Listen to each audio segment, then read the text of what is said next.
Have you ever felt like the noise of this world is drowning out the voice of God? So much is screaming for your attention. Deadlines, notifications, opinions, fears, anxieties. And in the middle of it all, you're just trying to hear one thing, one clear word from heaven. But it feels silent, distant, and you're wondering, God, are you speaking? Or am I just too distracted to hear you? My sheep hear my voice, and I know them, and they follow me. And I give them eternal life, and they shall never perish, neither shall anyone snatch them out of my hand.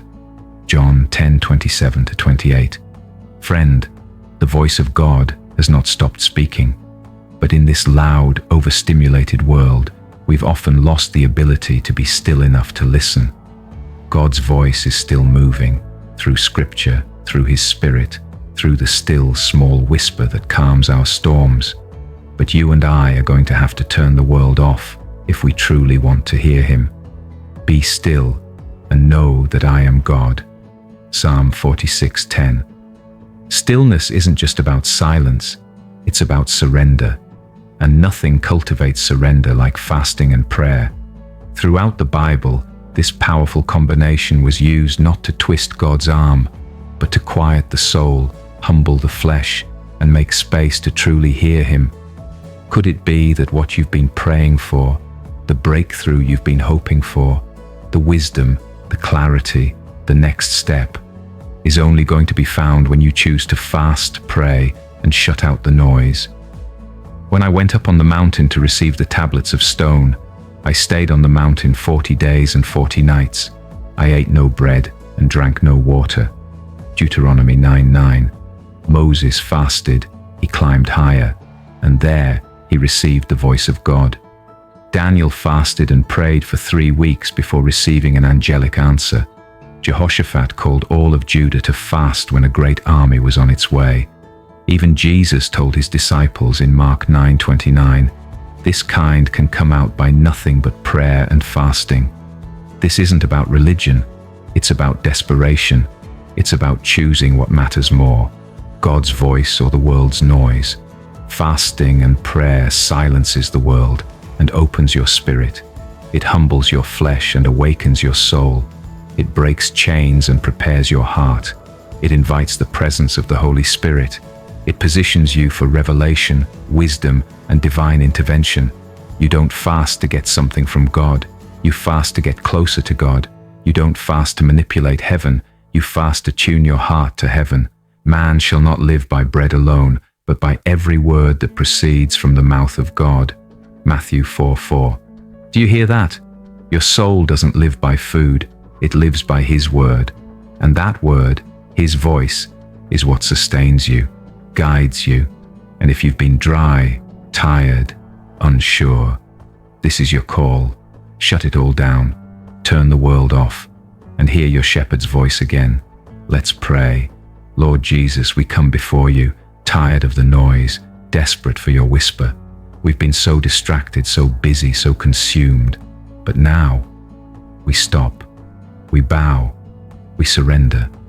Thank you for inviting us into your presence. Thank you that we are not just permitted, but welcomed to sit before you and be still. Your word says, "My sheep hear my voice, and I know them, and they follow me." So today, we posture ourselves to listen. Speak, Lord. Your servant is listening.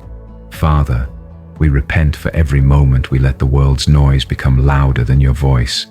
We confess that we've filled our hearts with everything but you. So today, Lord, we empty ourselves. Strip us of pride. Cleanse us of distraction. Silence the chaos in our minds and help us return to the place of quiet, sacred communion. O God, you are my God. Early will I seek you. My soul thirsts for you. My flesh longs for you in a dry and thirsty land where there is no water. Psalm 63:1. Lord, our soul is thirsty, our flesh is weak, but our spirit is willing. We long for you, Jesus. We long for more of you. Holy Spirit, train us to deny ourselves. Let fasting become more than just skipping meals. Let it be an act of hunger for the divine. Let prayer become our daily breath, not a religious routine, but a lifeline to heaven. Teach us to fast not for results, but for relationship. Lord, we don't fast to force you to move. We fast to remove everything that stops us from moving toward you. We fast to kill the flesh, to sharpen the spirit, to listen for the whisper of heaven. Man shall not live by bread alone, but by every word that proceeds from the mouth of God.